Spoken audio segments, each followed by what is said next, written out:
Good morning, and bienvenidas to the Women's Forum, presented by Accenture. Please welcome Rosa Ramos Kwok, High-Tech Chair and Business Information Security Officer for the Commercial Bank at JP Morgan Chase.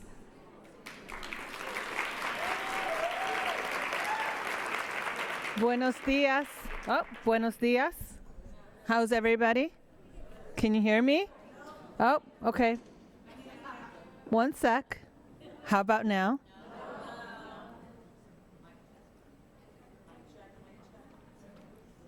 Uno, dos. Ah!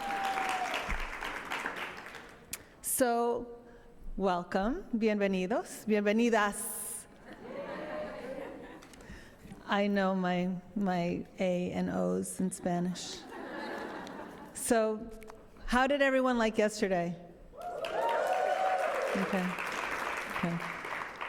I thought it was fantastic content. I thought we networked really, really well. And Wells Fargo, another round of applause.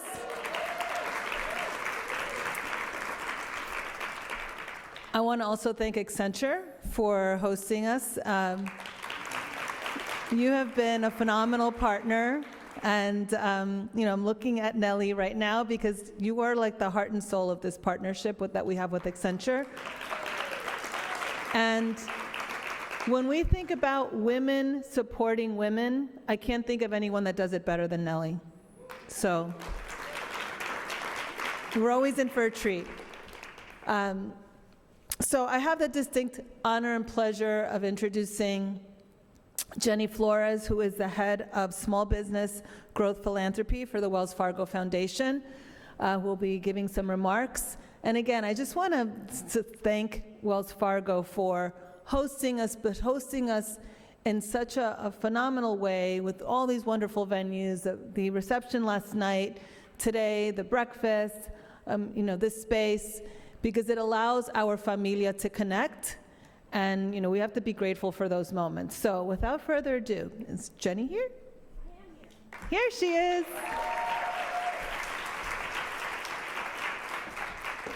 Muchísimas gracias.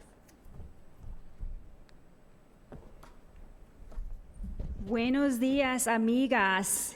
It is so wonderful to be here. I walked in this morning and I was making a comment that it felt like I just got this massive hug as I walked in, and I don't know very many of you, but I just am very much connected to you, your energy, your willingness to go the next level, and so it's a real pleasure and honor to be here today. So on behalf of Wells Fargo, I'm just really thrilled that you're here, investing time to learn, to get best practices, and to really walk away with some actionable resources that you can take to get your performance to the next level. So I have some prepared remarks, but I've decided to just speak from the heart because I've had the opportunity over breakfast to dig deeper into why people are here. And I said that I was very happy that the theme is about limits, because I think limits are one of the most debilitating areas of professional and personal success. I personally, by all calculations, shouldn't be standing in front of you today because I grew up in low-income family, single mom, I'm an immigrant, I didn't speak English for very early years of my life. And yet, I am standing here today. And as I've thought back about what it takes to really succeed in I've been in banking for 20 years, it's predominantly male, predominantly white at the top. I think it really boils down to having the courage to do the hard things and to take the actions that maybe others won't take because they're thinking about, well, how is someone going to perceive me? Or will they think I'm too aggressive?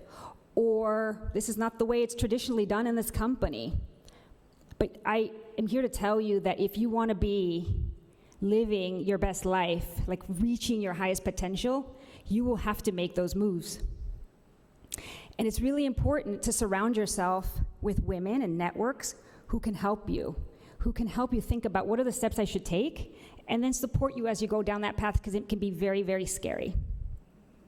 So I wanted to share a personal example of how that manifested in my own life as I made a transition into Wells Fargo 3 years ago. So I joined the company in January of 2020, and I was hired to help develop strategies, really integrated strategies to support small businesses, particularly those that are led by women and people of color. And then COVID happened. It was March, so I was there 60 days. I was told, go back home, never come to the office until we let you come through. And I didn't know anybody at Wells Fargo, or very few people. Never met the CEO. I had no connection to the operating committee. And yet I knew that I was in that role, a very critical role, to make impact. And every day I was reading, businesses are closing. The ones that are closing are Black and Latino. Like, they need help. And I was sitting in my little office at home thinking, if I don't speak up today, there's an opportunity that will be lost for my community. So I did the hard and scary thing, which was to I Googled on the intranet at my company, I looked for the vice chairman of the bank, found his number. I report into that chain, and I'm like, hey, it's Jenny. I know we haven't really met, but here's the thing. Wells Fargo has the opportunity to lead in an industry-leading way and to have massive impact at a time when small businesses need our support more than ever. We do have the Paycheck Protection Program from the SBA, and I can tell you it's not supporting the smallest of the small. So we have to do something really different that has never been done before. Sounds crazy, and here's what it is. He said, well, I like what you're saying, make a pitch deck, and then we'll send it to our CEO. I did that, and the rest is history. So this was March. By April, we launched the Wells Fargo Open for Business program, which is a $420 million fund created to support Black and Latino small businesses.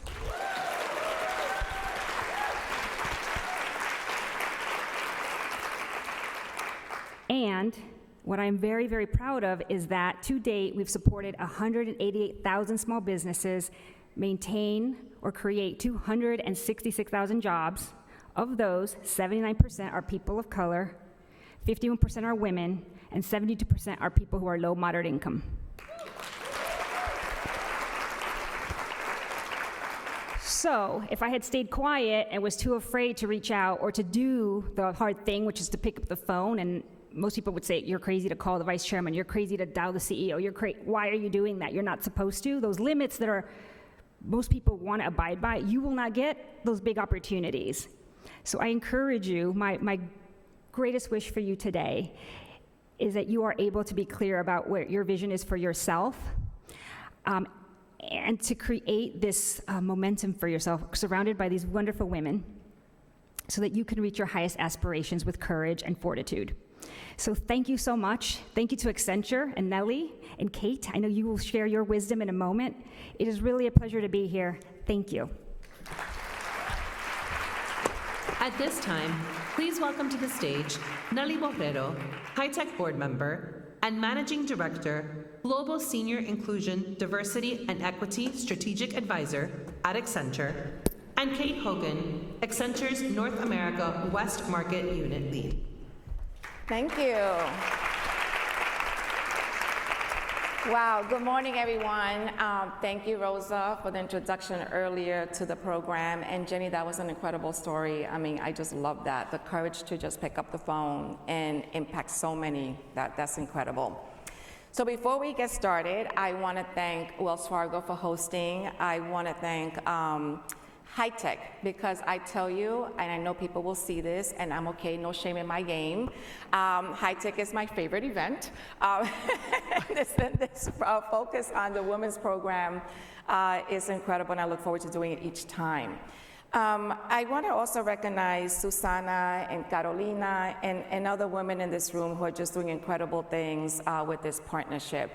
And for those of you that are joining us virtually, welcome. I'm looking forward to your comments as we have this discussion. So, Kate, I have the pleasure of sitting here with Kate. We've known each other for a long time at Accenture. I'm going to give an opportunity to introduce herself, but I just got to tell you, we had a moment in New York a couple of months ago where it was just, we just sat down, had lunch, and talked about, man, life is a little bit nutty right now. There's a lot going on, and we just had that woman-to-woman conversation, and we both walked away just feeling so inspired and motivated by the time we spent together. So this is what we're doing today. We're sitting here to have conversations about how we motivate each other through the challenging times and even how we celebrate each other through the fun times. So, Kate, tell us a little bit about you.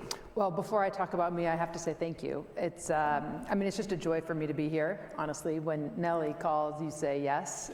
For those of you that know Nellie, it's, I reflect on that lunch too, and that lunch was, it was a moment that was first off really important for me. And the only thing I can equate it to is, for any of you that have been to a Lizzo concert, there's a moment where Lizzo lies down on the purple sofa in the middle of her concert, and that's like what it feels like having lunch with Nellie. Like, I can just lie down on the sofa, have some amazing music, and I feel a hell of a lot better coming out of it. Okay. It's funny. So look, I guess what do people want to know about me? Look, I maybe a little bit about my background. I'm the daughter of 2 Air Force veterans, both my mom and my dad. My grandmother was a Marine. My grandfather was in the Army. I say that just because certainly kind of service and a sense of others was something I always grew up with. I'm a mother, I'm a sister, I'm a wife. I've been married for 20 plus years. I've got 2 kids. And I've lived in a lot of places. I grew up in the Midwest, and I've worked in a lot of places. I guess what I've learned over my life, and certainly working at Accenture now for the past 20 plus years, the one thing I've learned is that we're stronger together. Mm-hmm. We're stronger together. I'm stronger as a family. I'm stronger because of my partner. I'm stronger because of the place that I work. I'm stronger because of the people that have kind of been around me that can help us create opportunity together. And so that's a theme that you'll probably hear me talk a lot about, but that's awesome. More interesting than my job, I think. And balancing a family and doing so many incredible things, right, that you're doing with this incredible role here in the West. So we're going to talk about being without limits. Jenny referenced it, and I was laughing when you were talking about our moment, because if Rosa's still here, we had that moment in the New York office too. We just sat down and just started spewing everything that's happening in life, and it was a great moment for the 2 of us. Be without limits, Kate. I tell you, when I first saw this theme that started for us on International Women's Day, I kind of really paused and said, do I like that? I mean, how am I feeling about this being without limits? Because good Lord, that's a lot of pressure to operate without limits. And there's a lot of realities as to why it's hard for us sometimes to operate without limits. So when you hear be without limits, how does that sit with you? What part of it motivates you, and what part of it may make you pause? Well, I mean, the word limit certainly caused me to reflect upon what are the limits? Like, what are the limits? And being kind of how I'm built, like the first thing that I thought about are these limits that are imposed upon me, or are they limits that I impose upon myself? And I've got examples in my career of both, right? I mean, I've got examples where the limits that I definitely imposed upon myself because of my perception, my expectation, what I thought might be right. I mean, I remember a phone call when I was a senior manager, which you know, kind of at a pivotal moment in Accenture as a senior manager before you make the next kind of promotion point.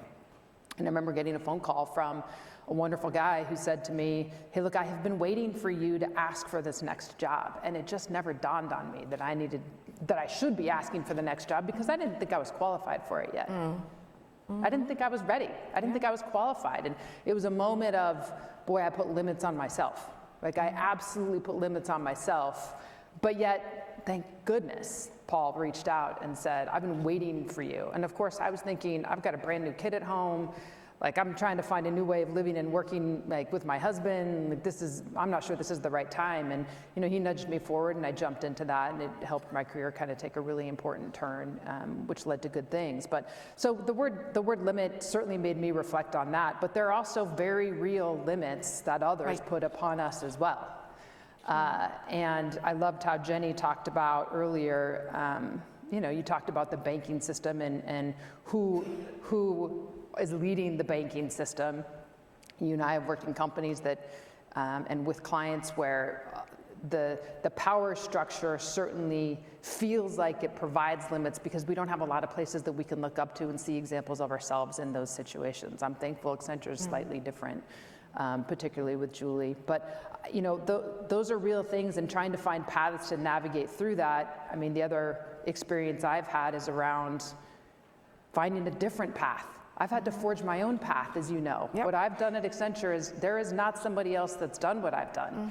And there's some good things about it, but there's some brands that come along with that with me that don't always go well, which we may get into as well. Yes. But you're laughing, and I can tell there's another question coming on that. Like, oh, that. Yeah. I think that's amazing. I think, you know, part of what you shared is that you got that phone call. And you got that phone call because you were obviously showcasing your skill sets. While you did not know I should ask for that role, somebody was paying attention. And to me, that's the role of a sponsor and an advocate. And we always have to ask ourselves, do we have that person in our journey? Who is that person? Because if we don't have an answer to that question, then chances are we don't have that. And just the fact that when you respond to saying, you know, wow, I didn't know I should ask, and am I ready? All these different things. It's great when we have people that are going to lift us. So I think you should all be asking yourself that question. Do I have that person who's going to place that call? So this term, again, without limits, Kaden, I've seen you in your career create new paths, which has been really impressive. I've seen you be assertive, confident. I don't know what was going on inside, but outside, there was a lot of assertiveness going on. And I think sometimes we have to talk about what we're really feeling inside, because we may show up as this brand, this persona, this individual that's got all of this confidence level, but inside there's a little something brewing. And I wanted you to talk about, have you been in situations where others see you in a certain way of all of this confidence, but inside your inner voice is really creating havoc? Oh, often. Yeah. Often. Yeah. There's not a time. I mean, I think there's the inner voice is constantly talking. And the stories that I tell myself, particularly in times of anxiety and in times of stress, can really become pretty negative. That voice can kind of get pretty critical. And so, you know, recognizing that voice is being critical and being able to turn it into something positive takes work. It takes work. And it takes, I think, a group of sponsors and trusted people that I can go have vulnerable and honest conversations with.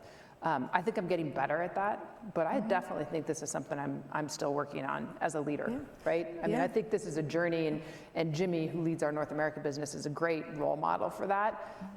But I definitely think that inner voice gets louder and louder the more risk and the more courage that, you know, at least for me, that I'm leaning into to take in my career, because it gets lonely. It does, and you have to be vulnerable to get to that space to have those conversations with people that may see you a certain way, but you're actually feeling very differently. So, you know, this, again, without limits, I want to look at it from the perspective of a Latina. Because women in general, we have, you know, certain biases that we know exist. We know there's some challenges there that we need to face. As a Latina, we compound that, we add more to that. And when I said earlier that I had a little reaction to this, my reaction was, I want to operate without limits. I really do.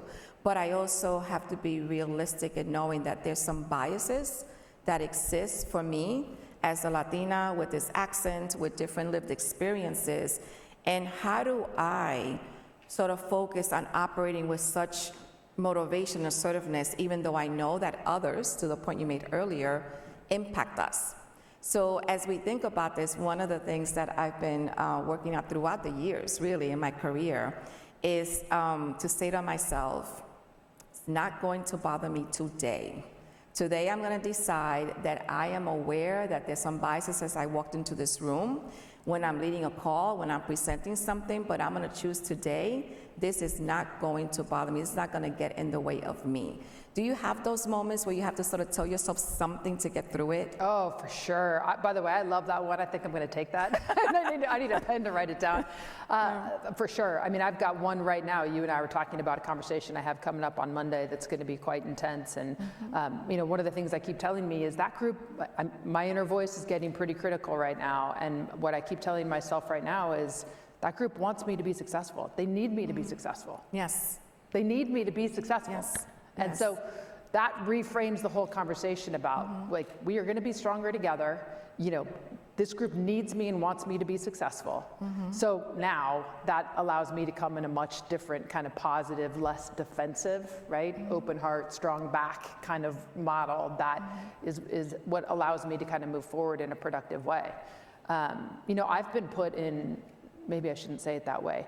I have said yes to opportunities that life continues to demonstrate to me that for some reason I find strength through adversity. I took a job March 1st to work for a new boss, Jimmy, who I had literally never worked with before. He took a risk on me, I took a risk on him, and the pandemic hit 15 days later. I was the COO of North America. We were in crisis kind of committee trying to figure out how do we keep our people safe, how do we support our clients through a very intense period of time.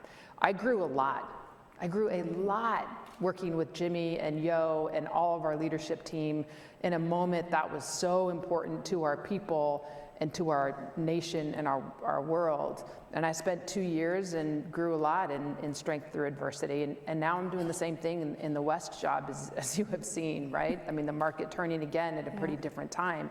I don't know why life continues to challenge me on that, but it continues to be a skill that I'm getting pretty good at.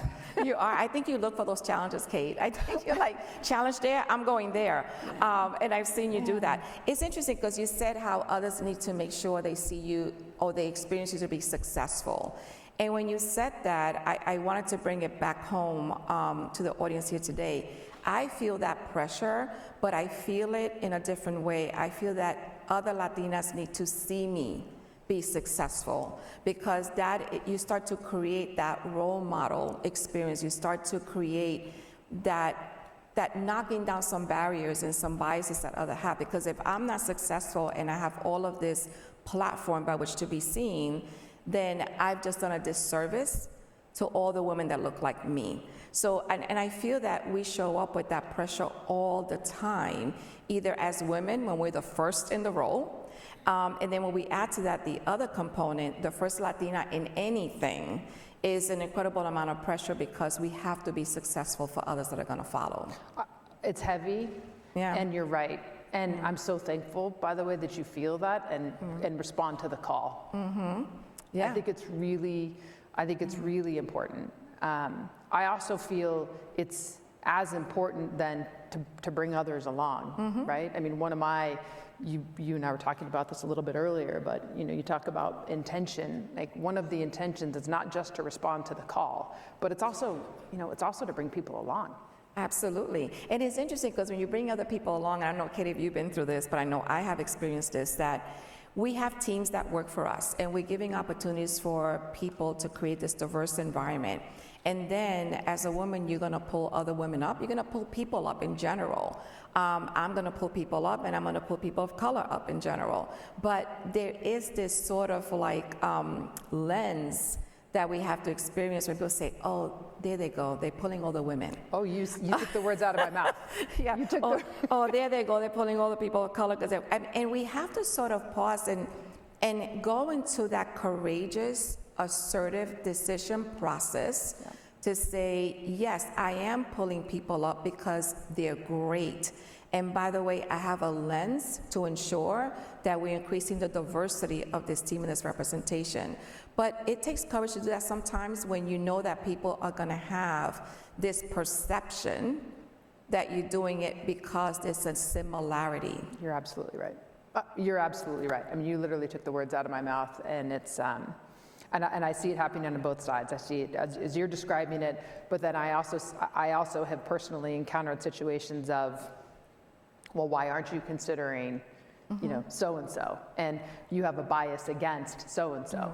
And those also take moments of courage and biting my tongue to make sure that kind of we navigate those carefully. Yeah, no, it's so for those sitting in the audience, I would tell you, if you've ever been in this position where you have to make these decisions and you're concerned about what others are thinking, I would say to you, have the facts.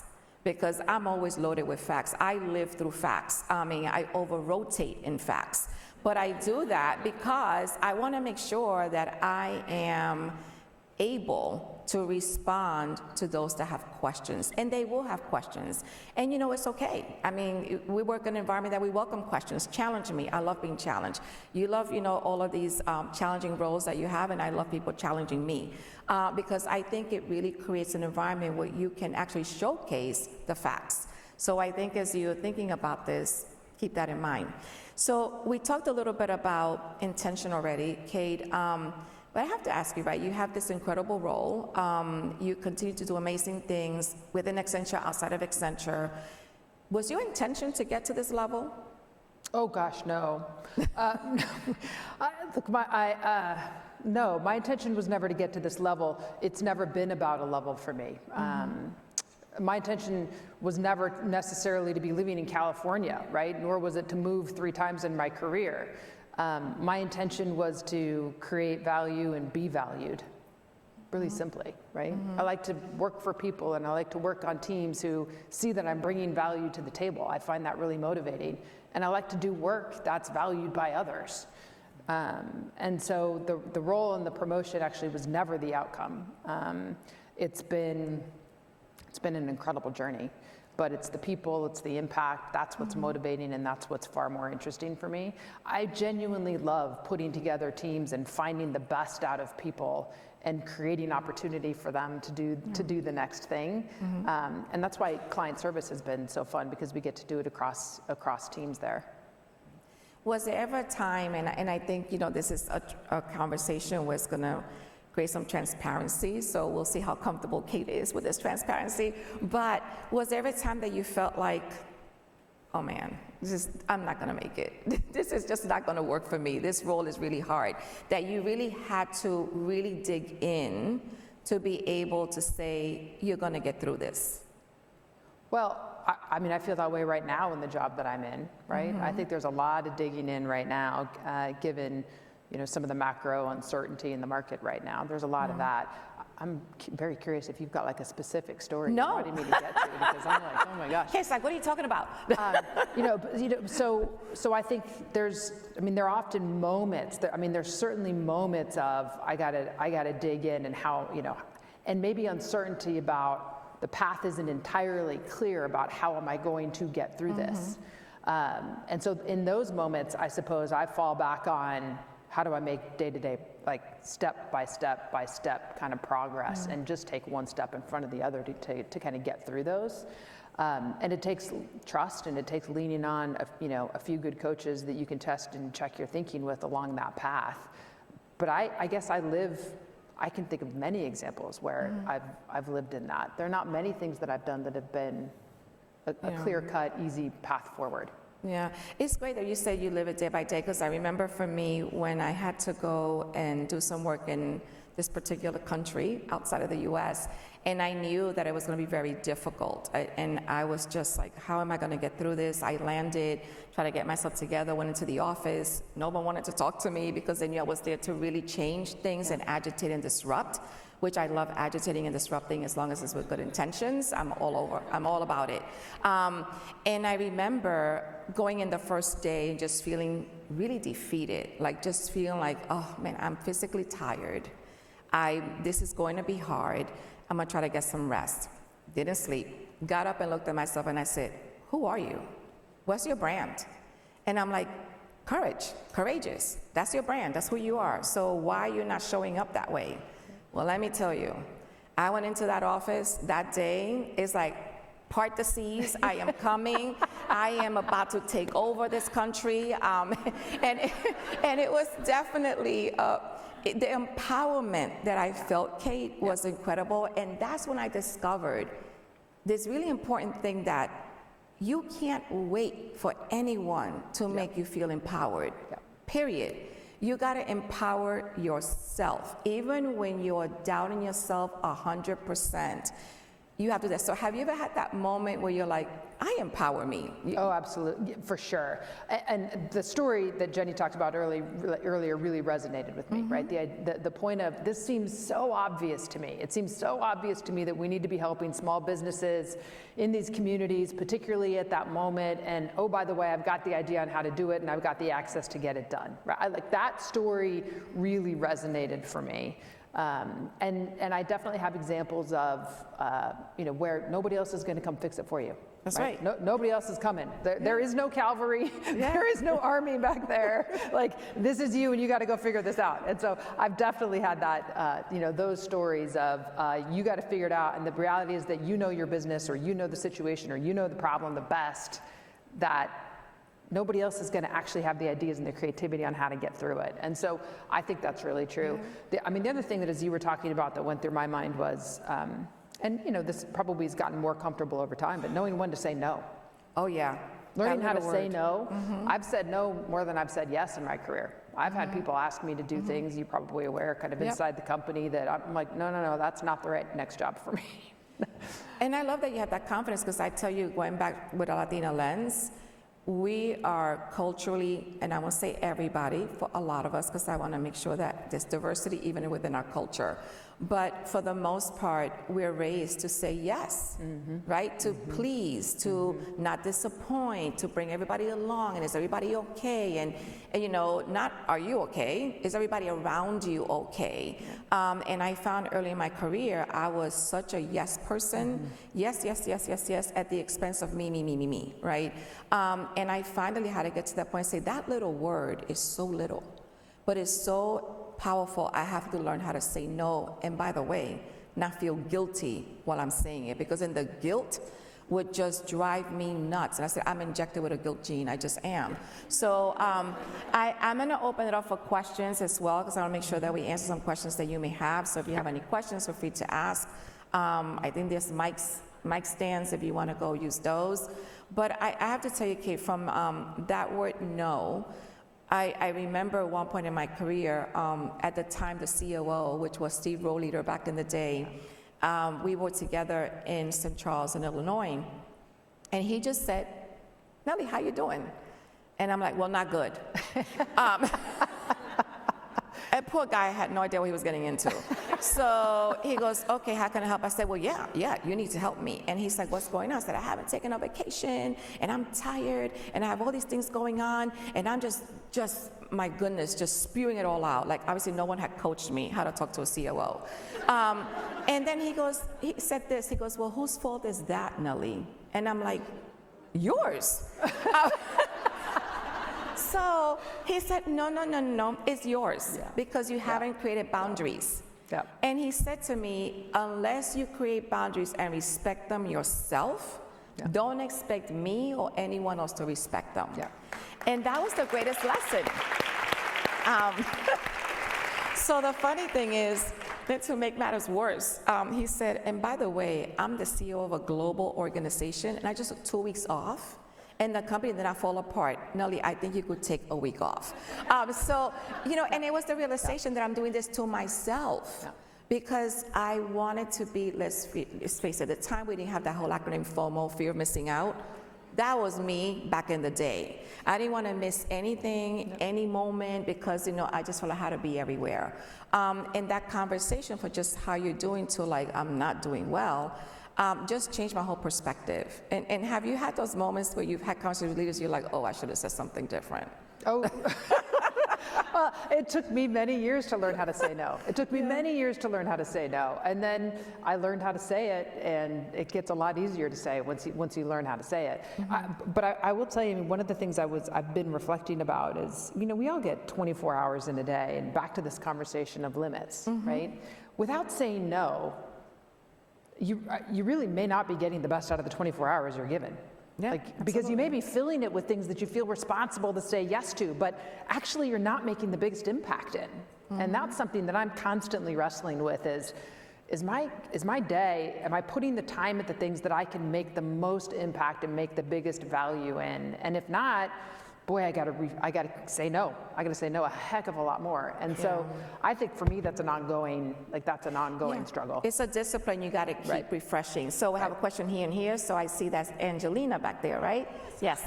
Hi, it's so good to see you. Good to see you. I'm Angelina Elizondo Herrera from ServiceNow. And first of all, thank you for the transparency and the honesty And what's resonating a lot with me is conversations that Nellie, you and I have, is that inner voice that you have. And then we talked about self-empowerment.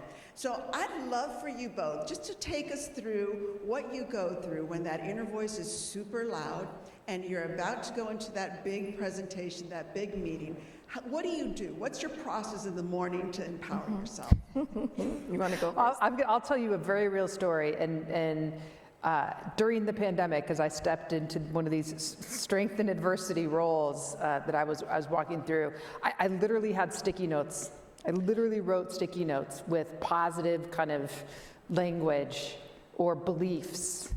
Like I took the time to stop and kind of reframe, okay, here's what I need, this is the story I need to be telling myself. And I had sticky notes all over my computer, given any given call that I was going to be getting on that would help me shut that inner voice down and reframe. It sounds really, really silly, but over time I was able to take those down and put them in a box, but I wasn't ready to rip them up and throw them away. They're still in a box right next to my computer at home because on any given day I might need to bring them out. You needed those reinforcers to look at. I tell you, for me, very physically. Yeah, for me is I believe in the power of prayer to bring me down, to calm me down when I'm feeling like I'm a little bit out of control, and I don't push my belief system on anybody. But for me, prayer in the morning, to make sure that I have the wisdom to get through the day is important. So I pray for wisdom, and I never pray for patience because you will be tested, so don't do it. But I pray for wisdom. Just give me the wisdom to get through this day. And at the end of the day, I am in gratitude, no matter how good or bad the day was. So it's really through just the meditation of prayer that I get through those uncomfortable moments. Oh, well, thank you for sharing. And today is Latin America Dia de las Madres. Yeah. So, Feliz Dia de las Madres to you both. Thank you. Thank you. Thank you. All right, we'll go over here. Good morning, everybody. Thank you, Nellie and Kate, for this conversation. It's been great. And as I listen to Kate's comment on understanding, how to say no, I also have a question about process like Angelina did, and is how do you know that when you're saying no to the opportunities that are not as meaningful as where you could be putting in your time? What is the process that you go through to understand what will be most valuable for you at this moment where you are when you're saying no to that opportunity?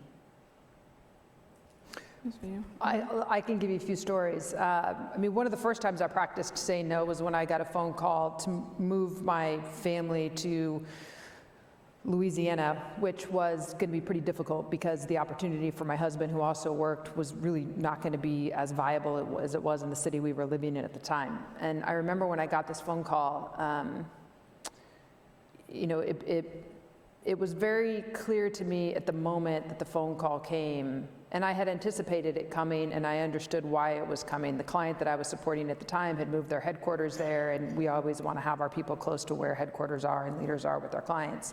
But this was very much a request that served the need of somebody else. It wasn't actually in my best interest. It served the need for what made sense for a business, but didn't make sense for me personally as a leader. And so for me, that was one of the principles, right? One of the principles I learned was sometimes you get a call and that call is in the best interest of somebody that's calling you, but it's actually not in your best interest. Are you going to grow out of it? Are you going to develop something that's important for you? And are they really putting your best interest at heart? I said no to that opportunity. Interestingly, with Jimmy, right, another one I said yes to, right? I actually said yes when Jimmy called and asked me to be his COO in North America. That one was I took a risk on the person that I was working for because of his reputation and because the skills that I would develop would give me, I felt like a different path and a different view and a level of visibility that was important to me at that moment in my career. So my recommendation would be having clarity around what are you trying to build for yourself? What are you trying to build for the future version of you when you're thinking about you 5 years down the road, 7 years down the road? What does that person look like, and what are the skills and the experiences you want to develop? Say yes to those things. Don't say yes to the things just because somebody's asking you to do them, because they may not actually be serving the future version of yourself. You had a lot of intention. Yeah, that's amazing. I love when you said yes because the skills you will learn and gain. And that's with a lot of intention, and I just love that. I think we have time for like one more question, I believe. Let's go this way. Hey, Kelly. Hi, Nellie. My name is Kelly Francis. I'm the director of the High Tech Foundation, and I have kind of a more personal question for you. So as a young working mom, I always kind of struggle with finding the balance of showing my kids that I could take action and I'm a leader and a boss babe, but also being really intentional of spending time with my kids and for them to know that they matter. And about 2 years ago, my youngest son, he was 2 years old at the time, he said to me, "Mommy, you're always working on your phone." Yeah. How do you find that balance? Well, I'm just impressed he was talking it too. So that's amazing. So you're doing something right.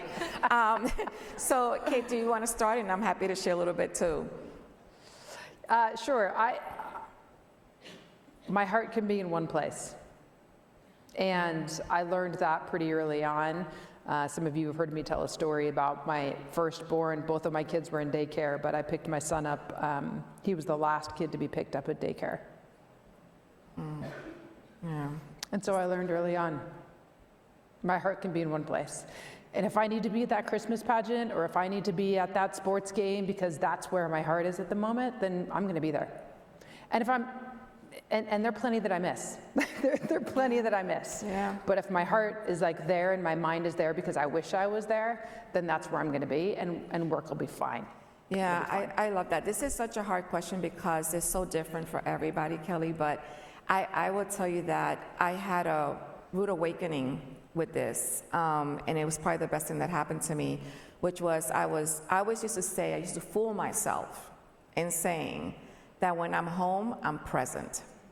And I felt so good about that. I'm like, when I'm home, I'm present. My family has all of me, and I'm just carrying on like I'm the best. I got to handle it all. Well, I was home, and my son, Young, was playing with his toys. My daughter, my kids are 17 years apart, and my daughter is sitting there, and I'm cooking, but I had my laptop on the counter on the island. And every time I heard that ping, I was like, stop cooking, stop talking, don't talk to me, I gotta go check this email, right? And I did that several times that evening, and I had spaghetti sauce everywhere, and my daughter said to me, "Are you competing with someone?" And I was like, what? What kind of question is that? Who am I competing with? Because and she goes, "Mommy, every time an email comes in, you run to check it. You stop mid-sentence talking to me, and you want to check it." And I was like, oh my God, I'm really not present at all. I'm still working, I'm still looking at emails. And that moment for me, I didn't feel good about it. I cried that night, literally cried. And then I remember the next day I said, "Jelly, I'm so sorry." That, she goes, "Well, you don't have to be sorry, just, you got to figure out, what your priorities are, Mom." So, I would tell you, your kids let you know. Yeah, they do. Like when your son said to you while you're always on the phone, "You're not always going to get this right." There is no perfect balance, people. There just isn't. There is the integration of what is a priority today. And then you have to get rid of that guilt. So if you're at a meeting, you're at the meeting. Can't be guilty about not being home. If you're home, you can't feel guilty about missing that meeting. It's just about intention, and you have to learn to just give yourself grace. Thank you for saying this. I'm over here crying because, It's all good. We're here for you. You're a great mom. Yeah. You're a great mom. Thank you. Yeah. My husband called me last night just to check in, see how my speech went. He knew I was freaking out. And he said to me, "Hey, everything's okay, but just so you know, Declan's gotten 3 write-ups this week." And he's probably going to get kicked out of daycare. And this happened the fall summit and the summer summit. And every time I leave home, and I feel a guilt because I love my job. I love my students and my scholars and everyone I get to work with, but I love my kid. That's right. Yeah. And I feel like me being away is like a trigger for him. And I just started to get a handle on my own mental health. And it made me realize, like, I need to help him. Yeah. So thank you for giving me grace. Yeah. And No, absolutely. And before we wrap up, I know we're gonna cut. Question from our virtual audience. I can't see you with the light. Well, we have a question from our virtual audience. Okay. How do you sustain the energy, emotional, mental, and physical, to persevere when a culture or team maintains the glass ceiling? Wow. So thank you. But before I go to that question, I just gotta thank Kelly for being vulnerable here with us today. So thank you, because you probably helped. You probably helped many people here and virtually. This is a journey. It's a journey, and it takes time. And it is Mental Health Awareness Month that we've embarked on. So I will tell all of you it's important to have conversations and talk. So anyway, Kelly, thank you. All right. So the question: how do you maintain your energy? I kind of heard the first part of it. How do you maintain your energy? And something about the glass ceiling. I'm sorry. Can you repeat the part about the glass ceiling?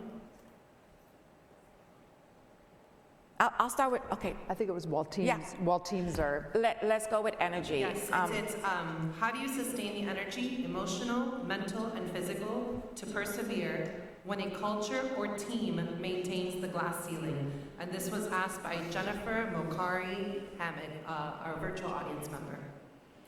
You know, I would say if there's a very, very visible glass ceiling where you're operating, you have two options.